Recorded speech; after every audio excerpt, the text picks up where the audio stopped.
Hola, mi gente bella, reciban todos muy buenos días y un afectuoso saludo desde aquí, desde México. Mi nombre es América Ramírez y hoy tengo el placer de estar enlazados con ustedes a través de esta herramienta a fin de compartirles la historia de la misión en América Latina. La misión no es un acto, no es un proyecto, es alguien, porque está vigente, pero aún así tiene su historia. Para conocer los inicios de la misión en América Latina necesitamos revisar algunas páginas de la historia y remontarnos al siglo XV, cuando Cristóbal Colón topa con tierras americanas en un intento por encontrar una ruta más corta que lo llevara a la India. Esta motivación surge a raíz de la caída de Constantinopla a manos de los turcos otomanos, hecho que dejó a Europa aislada de Asia y significó para la época un avance del Islam, y con ello se creía que se iniciaba el fin del cristianismo. Sin embargo, el descubrimiento de Colón produjo un impacto trascendental para el cristianismo y toda Europa, que rápidamente se ve seducida por las riquezas del Nuevo Mundo y se organiza una gran afluencia de colonos y de aventureros para conquistar estas tierras. Como algunos recordarán, la primera llegada de Cristóbal Colón a tierras americanas se da el 12 de octubre de 1492. Se cree que en esa primera expedición viajaba con él el padre Pedro de Arenas, quien le habría correspondido entonces celebrar la primera Eucaristía en América. Cuando Colón regresa a España, le da parte del descubrimiento a los reyes de España, que en ese momento eran Fernando II de Aragón, Isabel de Castilla, mejor conocidos como los Reyes Católicos de España. Ellos a su vez le dan informe al Papa de lo ocurrido. El Papa en ese entonces era Alejandro VI. Hay que señalar que en este momento de la historia, la corona y la iglesia estaban estrechamente vinculados por los derechos del patronato. ¿Qué es el patronato? Bueno, es una serie de responsabilidades y de privilegios que la iglesia le concedía a las monarquías, no era específico de España, y era para regular la acción evangelizadora en el territorio conquistado. También tenían la obligación de financiar la misión, pagar los viajes y sustento de los misioneros, financiar el culto, costeando las edificaciones, iglesias, monasterios, etc. Pero cuando el Papa es informado del descubrimiento del Colón, dicta un documento llamado Bula Intercaetera, en el que en la primera bula intercaetera se estipula un meridiano para delimitar las tierras que le correspondían a España o a Portugal. ¿Por qué? Bueno, porque ya existían antecedentes de tensiones entre ambos reinos en cuanto a la territorialidad. Sin embargo, los españoles y los portugueses, a fin de asegurar más aún sus derechos, deciden reafirmar las bulas papales, conocidas como las bulas alejandrinas, con el Tratado de con el Tratado de Tordesillas. En la bula papal del 6 de mayo de 1493 podemos leer un fragmento. Dice: os mandamos en virtud de santa obediencia, y así como prometéis, y no dudo cumpliréis, destinéis a las tierras e islas susodichas varones probos y temerosos de Dios, doctos, instruidos y experimentados para adoctrinar a los indígenas en la fe e imponerles las buenas costumbres, poniendo toda la diligencia de vida en lo que hayáis de enviar. Pues como ven, esto es un fragmento de la bula del 6 de mayo, pero fueron muchas bulas. Lo interesante aquí es que aún con las bulas y aún con el Tratado de Tordesillas que reafirma estas bulas, los portugueses y los españoles no se sienten conformes y crean un documento jurídico conocido como el requerimiento. El requerimiento, si ustedes recuerdan, las imágenes en las que en nuestros libros de historia se inmortaliza la llegada de Cristóbal Colón al nuevo continente, aparece siempre un caballero clavando una cruz y uno así como leyendo un pliego, una imagen más o menos parecida a esta. Ese pliego que están leyendo es el requerimiento, porque tenía que hacerse la lectura antes de internarse a la tierra conquistada. El pliego decía algo así como: hay un solo Dios que creó todo cuanto hay en el cielo y la tierra. y le confirió a Pedro la dignidad de ser su representante en la tierra. Y siendo el Papa el sucesor de Pedro, dona dichas tierras a los españoles, teniendo los indígenas que pagar tributo a la corona y convertirse al cristianismo. Esto se leía en latín y no importaba si lo entendían o no. El punto es que era una formalidad que se debía cumplir antes de invadir unas tierras. Total que gracias a todas estas, les hago toda esta reseña legalista, quizás es para que podamos ver la importancia que tuvieron los derechos del patronato, porque gracias a este patronato es que Cristóbal Colón logra emprender una segunda expedición, y esta vez no con 3 calaveras, sino con 14 calaveras. En esta nueva expedición se cree que viajaba con él el fraile benedictino Juan de Boy, que lleva nada menos y nada más que un nombramiento de delegado pontificio superior de la misión del Nuevo Mundo. Y es por eso que hoy se le conoce a Juan Boy como el primer apóstol de América. Con él viajaban también las primeras delegaciones de diversas órdenes religiosas. Estaban con ellos los franciscanos, algunos mercedarios y dominicos, pero en su mayoría ellos regresaron a España en 1494, dado los conflictos que surgieron entre ellos y Cristóbal Colón acerca del trato que le daban a los nativos. Solo se quedaron en lo que hoy se conoce como Santo Domingo 3 hermanos franciscanos, uno de ellos llamado Ramón Pené. Este último personaje se le conoce como el primer antropólogo y catequizador del Nuevo Mundo. ¿Por qué? Bueno, porque hizo un esfuerzo muy importante en documentar la cultura de los indígenas. Prontamente Santo Domingo se convierte en un lugar de ensayos para diversas órdenes, para todo aquel misionero que quería incursionar en la evangelización del Nuevo Mundo. Se reunía en Santo Domingo para discutir el modo más adecuado de llevar la misión, intercambiaban experiencias sobre la cultura de los indígenas, hablaban de cómo hacerle frente a las condiciones climáticas, geográficas, a los problemas de salud y cómo lidiar con la falta de un idioma en común, que sin duda quizás era el reto más grande a vencer. Pero fueron muchos los misioneros que incursionaron en esta gran aventura. Tenemos una lista de ellos aquí. Bueno, no, vamos a hablar primero de la metodología. Bueno, en función de estas reuniones que se hacían, ellos empleaban diversas metodologías. La metodología que vamos a estudiar hoy aquí es la catequesis de adultos, la doctrina, la encomienda, las reducciones y las congregaciones, la congregación de propaganda fide. La catequesis de adultos, por ejemplo, los franciscanos, ellos rápidamente desistieron porque no les estaba dando resultado. Había mucha resistencia de los indígenas a la conversión. Entonces decidieron reclutar a los niños para que no aprendieran estas costumbres de sus padres y empezar así como de cero. Y pues intentaron de todos los modos, por la violencia, destruyeron sus recintos religiosos, sus figuras religiosas, sus templos, todo lo que le pudiera recordar o los pudiera vincular con estos ritos paganos. Pero sin embargo también lo intentaron por las buenas. Está, por ejemplo, nos dejan ellos los primeros frailes como herencia, la piñata.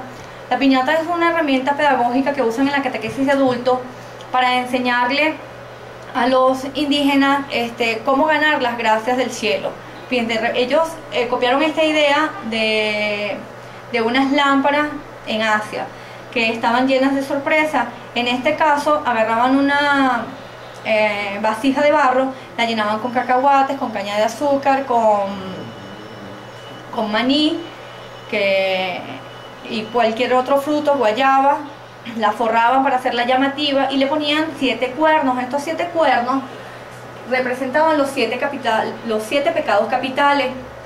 Entonces les decían que tenían que golpearlos para destruirlos y acabar con ellos, porque era la única forma de que se derramara sobre ellos las gracias del cielo. Entonces cuando se rompía el cántaro, pues caían todas esas bendiciones sobre ellos. Y pues bueno, como ven, se pusieron bien creativos y lo intentaron de una y mil formas. La doctrina Es el modo de evangelización que consistió en que los misioneros se internaban en los bosques, en las selvas, en los desiertos, donde vivían los indios dispersos. Ellos los reunían, los agrupaban y, ganándose su confianza, organizaban una pequeña comunidad y creaban un recinto para impartir la catequesis, dar la misa diariamente. Una vez que ellos podían comprobar que la conversión, que habían ganado el mayor número de conversiones en esa comunidad, entonces avanzaban y seguían fundando otras pequeñas comunidades, y ese es el origen de la fundación de nuestras parroquias y de nuestras ciudades. Paralelo a esto estaban sucediendo las encomiendas. La encomienda es una licencia, la licencia que llevaban los colonos en estas nuevas tierras. Aquí el conquistador, al descubrir un territorio, lo dominaba. Confeccionaba un mapa del lugar, le daba un nombre y así quedaba fundado un poblado. A este poblado se le asignaba un religioso que estaba a cargo de la evangelización. Pues primero bautizaba, luego impartía la catequesis, luego daba misa todos los días, y después de constatar que por las obras que la conversión estaba realizada, era que podía impartir los demás sacramentos. Pero aquí lo importante de destacar es que tanto el poblado como el religioso a cargo estaban completamente sometidos a la máxima autoridad, que en este caso se llamaba encomendario. Y por esto se crean después las reducciones. La reducción es un método empleado por varias órdenes religiosas, pero principalmente por los jesuitas. Espérate hasta la lámina 12. Los jesuitas agarraban y se agrupaban hacia la... ahí está, es esa misma hoja. Los jesuitas agrupaban a los indígenas nómadas que estaban del timbo al tambo, lograban juntarlos y ponerlos bajo su protección y su dirección. Entonces los organizaba civilmente, económicamente, religiosamente, pero sin la participación de ningún español, a fin de darle protección ante los abusos de los encomendarios. Muchísimo más tarde, en 1622, bajo el papado de Gregorio XV, se crea en Roma la Congregación de Propaganda Fide. Esta proponía que cada obispado debía disponer de un personal dedicado a la predicación entre los infieles y los pueblos cristianos. Especificaba también que un buen número de sacerdotes fueran con destino a los pueblos indígenas y a los que vivían sin presencia cristiana, para acentuar las características espirituales y eclesiales de la acción misionera. Pero la diversidad de culturas imponía una supervisión y también una preparación intelectual y teológica más rigurosa, y por esto se crea esta nueva estructura para formar a los misioneros de manera más homogénea. Ahora veamos los misioneros que participaron en la evangelización. Están los franciscanos, los benedictinos, los jesuitas, los mercedarios, los dominicos, los agustinos y algunos grupos filipinos. Ustedes se preguntarán, bueno, ¿y cuándo dieron frutos estos grandes esfuerzos de estos grandes hombres? Pues en 1502, cuando empezaron a edificarse las iglesias. Para 1511 se crea la primera diócesis latinoamericana, nada menos y nada más que en Santo Domingo, la segunda en Puerto Rico, y ese mismo año. Luego le toca el turno a la arquidiócesis de Concepción, creada en 1512, y para 1513 se crea la de Panamá, y para 1519 se crea la de México, y no es sino hasta 1533 que le toca el turno a América del Sur, con la llegada de Francisco Pizarro a Perú. Este personaje fue un colono destacado por sus dotes de organización y gran experiencia militar. Fueron muchísimas sus hazañas y grandes sus triunfos en Centroamérica y en Sudamérica, y gracias a su empresa se crearon muchísimos conventos y grandes misiones. Pero esta parte de la historia es muy larga, así que solamente destaquemos que para 1535 se crea en Cusco la primera diócesis de América del Sur. Luego se crea la de Lima, que se eleva a arquidiócesis en 1547, quedando así como la cabecera de América del Sur. Existió en todo este proceso un gran personaje que merece ser mencionado de manera muy especial, y es Bartolomé de la Casa, que está en la siguiente lámina. No, vamos a hablar primero qué pasó en Venezuela. Te van a decir, bueno, ¿y en Venezuela qué pasó? Bueno, les tengo preparada una breve reseña de lo que pasó en Venezuela. La obra de evangelización de vastas regiones de nuestra Venezuela está íntimamente relacionada con la historia de la providencia de Nuestra Señora de Gracias de Colombia. Comienzan nuestros misioneros a llegar desde Colombia, avanzada ya la segunda mitad del siglo XVI.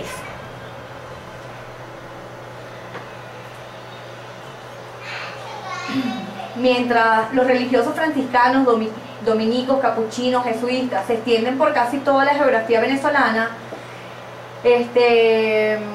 los agustinos se concentran en 3 regiones: la región andina, la región de los llanos y la región del lago de Maracaibo. Entonces la misión se va formando de esta manera, pero bueno, vamos a ver más bien esto para que vean lo que pasó administrativamente. La misión era el frente de batalla, la avanzadilla del evangelio, con contacto directo y a veces violento con los indígenas. Administrativamente, la misión gozaba de mayor independencia e iniciativa, pero contaba con menos apoyo de colonos y de oficiales del rey. Quizás sea esto lo que justifique que no tenemos grandes construcciones como en Argentina o como en México. La vocación de misionero lleva consigo un espíritu aventurero y voluntad de mártir.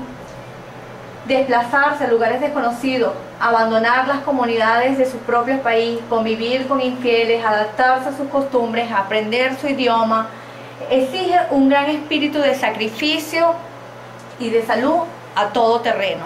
Y así eran los misioneros en ese momento, y sobre todo los misioneros que estuvieron en estos 2 primeros siglos. Muchos frailes se distinguieron por su ciencia y virtud. Ya como misioneros, como predicadores y organizadores, creo que hicieron una muy buena labor. Y por eso quiero destacar la labor de un personaje de manera muy especial. Se trata de... Pasa la lámina, por favor. De Bartolomé de la Casa, quien fue hijo de encomendario, pero en 1512 se ordena sacerdote y en el 13 se va a Cuba. Cuando llega a Cuba queda muy conmovido por los abusos de los colonos, y entonces emprende una campaña para defender las denuncias, para defender los derechos humanos de los indios. Pero para formular esas denuncias primero renunció a su licencia de encomendario. De todas maneras no tuvo éxito en esas primeras denuncias y decidió en 1523 ingresar a la orden dominica, a una orden dominicana que ya venía defendiendo la dignidad de los indios, a diferencia de los franciscanos, que creo que seguían rompiendo cosas. Bueno, ya para 1540 su voz hace eco, porque en el 51 fue nombrado nada más y nada menos que procurador y protector de los indios. Y con relevante crudeza, con muchísima severidad, continuó defendiendo a los indígenas hasta su muerte, contribuyendo así a la evangelización pacífica. Y otro hecho relevante en toda esta historia es la aparición de la Virgen de Guadalupe, que tuvo lugar en México en 1531. La aparición de la Virgen de Guadalupe, la historia es muy larga, eso las voy a resumir así más o menos. Resulta que un indio cristiano, convertido ya al cristianismo, llamado Juan Diego, caminando por el cerro de Tepeyat rumbo a escuchar misa, se le aparece la Virgen. Entonces ella le pide que le comunique al obispo que quiere que le construyan un templo allí donde ella está apareciendo, en el cerro de Tepeyat. Entonces él va con el obispo, le dice que se le apareció una señora así sancochado y que quiere un templo ahí, y el obispo ni pendiente. Entonces él se regresa y de regreso a su casa se vuelve a encontrar con la Virgen, y la Virgen, ¿qué pasó? No, pues nada, no me hicieron caso. Entonces ella le dice que insista, que vuelva al día siguiente con el obispo, y esta vez pues Juan Diego sí tuvo mejor suerte, porque el obispo ya le prestó más atención y le dijo que bueno, que le llevara una prueba para estar seguro de que eso era cierto. Él le comunica a la Virgen que le están pidiendo una prueba y ella le dice, bueno, ven mañana y te doy esta prueba. Al día siguiente, Juan Diego no pudo asistir a la cita que tenía con la Virgen porque su tío enfermó gravemente. Entonces pasa otro día más y su tío empeora y él sale corriendo a buscar al padre, pero se acuerda que si se va por el cerro de Tepeya se va a conseguir a la señora y entonces se le va a hacer muy largo el cuento y se va por otro lado. No le sirvió de nada porque la señora se le apareció también por ahí y le dijo, ¿qué pasó? Y él, no, bueno, que mi tío se enfermó y todo el cuento.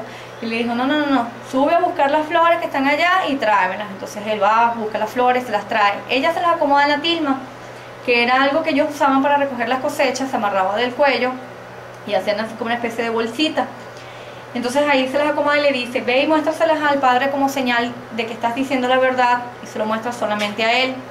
Bueno, así hace Juan Diego. Entonces cuando él descubre, él baja las rosas, las deja caer, se ve la imagen estampada de la Virgen de Guadalupe tal y como la conocemos en esta imagen. Entonces aquí hay algo muy importante que quiero destacar, que es cuando Juan Diego, déjala ahí, cuando Juan Diego echa todo el cuento, él pronuncia unas palabras que las voy a leer porque están medio complicadonas en azteca, no sé si es náhuatl exactamente, pero él dice Teocoatla Sope.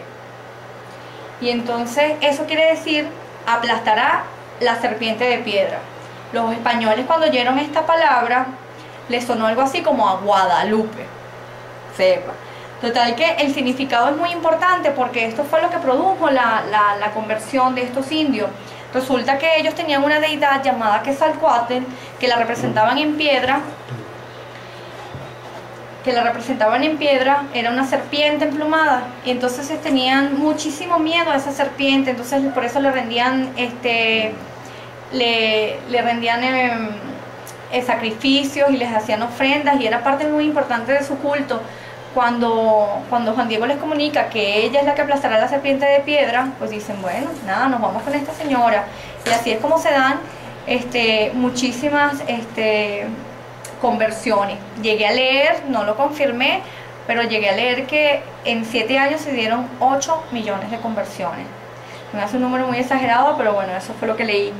También resulta interesante mencionar la historia de la Virgen de Coromoto, pero esa sí se las voy a leer.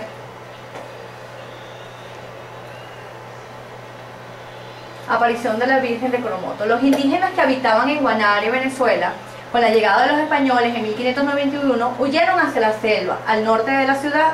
Desde entonces, los civilizadores extranjeros esperaron durante décadas a que la tribu descendiera de las montañas para que tomaran parte en el aprendizaje del cultivo de los campos y de la doctrina cristiana.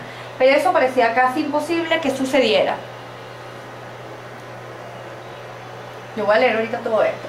La historia de esta advocación mariana data de un hecho que ocurrió en la selva de Portuguesa el 8 de septiembre de 1652, donde la Virgen María se le apareció al indio Coromoto. El indio Coromoto era el cacique de los indios Cospe, pidiéndole que tanto él como su gente se convirtieran y se bautizaran.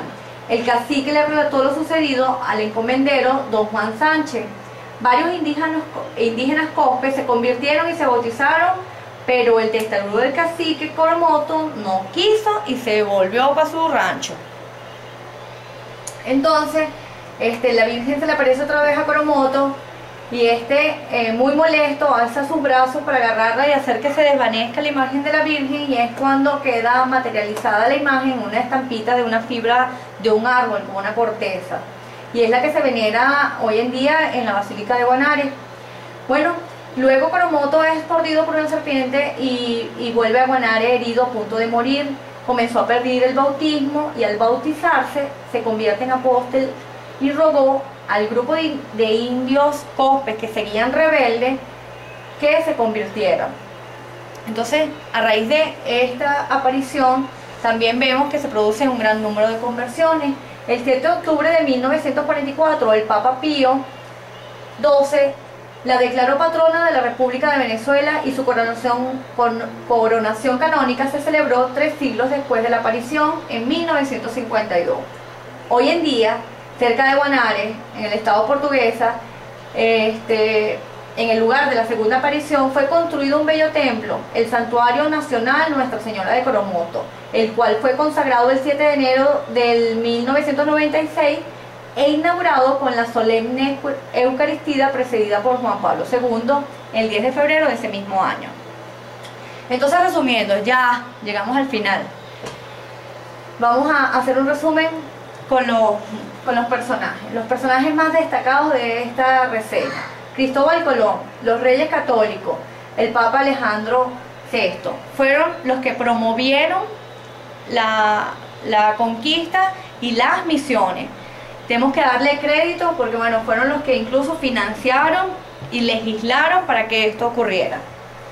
El padre Pedro Arenas, pues como el primer padre, el primero que celebra la Eucaristía en el continente americano. Juan de Boyle, que es el primer apóstol americano. Después viene Francisco de Ramón Pené, que es el primer antropólogo y catequizador de América. Francisco Pizarro, que es un colono muy destacado y que promovió muchísimas misiones. Bartolomé de la Casa, mi héroe de las casas, es promotor de los derechos humanos en los indígenas y de la evangelización pacífica. Y por supuesto tenemos a Juan Diego y el cacique Coromoto, que para mi gusto son los americanos más suertudos hasta la época. Bueno, yo quisiera cerrar esta exposición con un canto muy bonito que me encontré mientras realizaba esta investigación. Y bueno, espero que les haya gustado y que Dios mediante mañana podamos estar enlazados para poder despejar dudas referente al tema. Y pues Dios esperemos, sí, adelante. Esperemos que todo esto salga muy bien y que sea de mucha utilidad para todos ustedes. Un fuerte abrazo. Richard, te quiero muchísimo. Un beso a todos. Bye bye.